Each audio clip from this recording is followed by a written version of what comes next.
Hi all, welcome to Cubanos. അപ്പോൾ ഇന്ന് നമ്മൾ ഒരു വളരെ സിമ്പിളായിട്ടുള്ളൊരു ഇതാണ് ചെയ്യണത്. ഒരു മോർണിംഗ് ബ്രേക്ക്ഫാസ്റ്റ് പോലെയാണ് ചെയ്യണത്.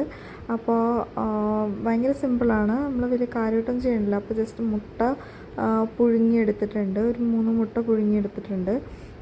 എന്നിട്ട് അത് കട്ട് ചെയ്തെടുക്കണതാണ്. അപ്പോൾ ഒരു ഹൈ പ്രോട്ടീൻ ബ്രേക്ക്ഫാസ്റ്റ് പോലെയാണ് നമ്മൾ വിചാരിക്കണത് ഇത്. അപ്പോൾ ആദ്യം തന്നെ മുട്ട പുഴുങ്ങി വെച്ചതെല്ലാം ഇങ്ങനെ കട്ട് ചെയ്തെടുക്കണതാണ്, ചെറിയ പീസസ് ആയിട്ട് കട്ട് ചെയ്തെടുക്കണതാണ്. പിന്നെ നമ്മൾക്കുള്ളത് എന്ന് പറഞ്ഞാൽ ചെറുപയർ, അത് നമ്മൾ തലേദിവസം വെള്ളത്തിലിട്ട് മുളപ്പിച്ച് വരുമല്ലോ, അതാണ് പിന്നെ നമ്മൾ ഇടണത്. അപ്പോൾ ഒരു പ്രോട്ടീൻ ബ്രേക്ക്ഫാസ്റ്റ് എന്നുള്ളൊരു കോൺസെപ്റ്റിൽ ചെയ്യണതാണ്. അപ്പോൾ പയർ മുളപ്പിച്ചത്, ചെറുപയർ മുളപ്പിച്ചിട്ട് അതും വെച്ചിട്ടുണ്ട്. പിന്നെ നമ്മൾ എടുക്കുന്നത് വെള്ളക്കടലയില്ലേ, അത് ഒന്ന് നന്നായിട്ട് ജസ്റ്റ് ഒന്ന് പുഴുങ്ങിയിട്ട് എടുത്തിട്ടുണ്ട്. അപ്പോൾ ഇത്രയും സാധനങ്ങളാണ് നമ്മളിതിൽ എടുത്തേക്കുന്നത്. അപ്പോൾ മുട്ട നമ്മൾ ആദ്യം അരിഞ്ഞിട്ട് പിന്നെ ചെറുപയർ മുളപ്പിച്ചതും കൂടി അതിൻ്റെ ഉള്ളിലേക്ക് ഇടണേണ്. അപ്പോൾ ചെറുപയർ മുളപ്പിച്ചതും അതിൻ്റെ ഉള്ളിലേക്ക് ഇട്ട് ഇനി നമ്മുടെ അടുത്തുള്ളത്, ഇപ്പോൾ തീ നമ്മൾ കത്തിച്ചിട്ടില്ല, ജസ്റ്റ് ഒന്ന് ചൂടാക്കണേ ഉള്ളൂ ഇതെല്ലാം. അപ്പോൾ ഇനി അടുത്ത് കടലയാണ്, വെള്ളക്കടലയും കൂടി അതിൻ്റെ ഉള്ളിലേക്ക് ഇട്ട് ഇനി ഇത് കത്തിക്കണതാണ്. അപ്പോൾ ജസ്റ്റ് ഒന്ന് പാൻ ചൂടാവാൻ വേണ്ടിയിട്ട് കൊടുത്ത്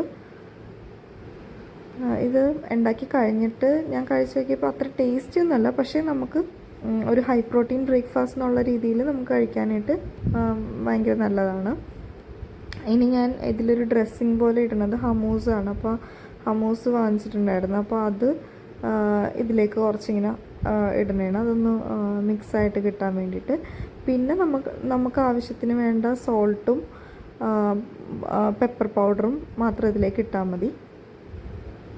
അപ്പോൾ ഹമൂസ് ഇട്ട് ഒന്ന് മിക്സാക്കിയിട്ട് പിന്നെ ആവശ്യത്തിന് നമുക്ക് വേണ്ട സോൾട്ടും പെപ്പറും ഇട്ട് കഴിഞ്ഞാൽ നമ്മുടെ സാലഡ് റെഡിയായി.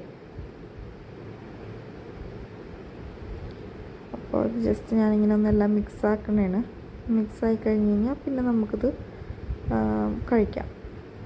അത് ഭയങ്കര ഫില്ലിംഗ് ആയിരുന്നു, ഭയങ്കര ഫില്ലിംഗ് ആയിട്ടുള്ള ഒരു റെസിപ്പിയാണ് കേട്ടോ ഇത്.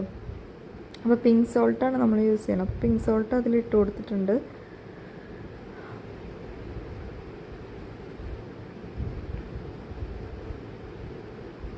അത് ജസ്റ്റ് എല്ലായിടത്തൊന്നും ഞാൻ അതിനെ മിക്സാക്കി കൊടുക്കുന്നതാണ്.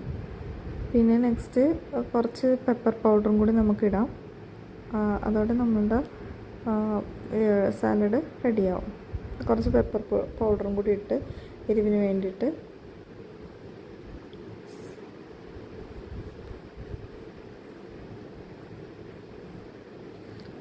അപ്പോൾ അത്രയേ ഉള്ളൂ ഇന്നത്തെ റെസിപ്പി. Thank you, by.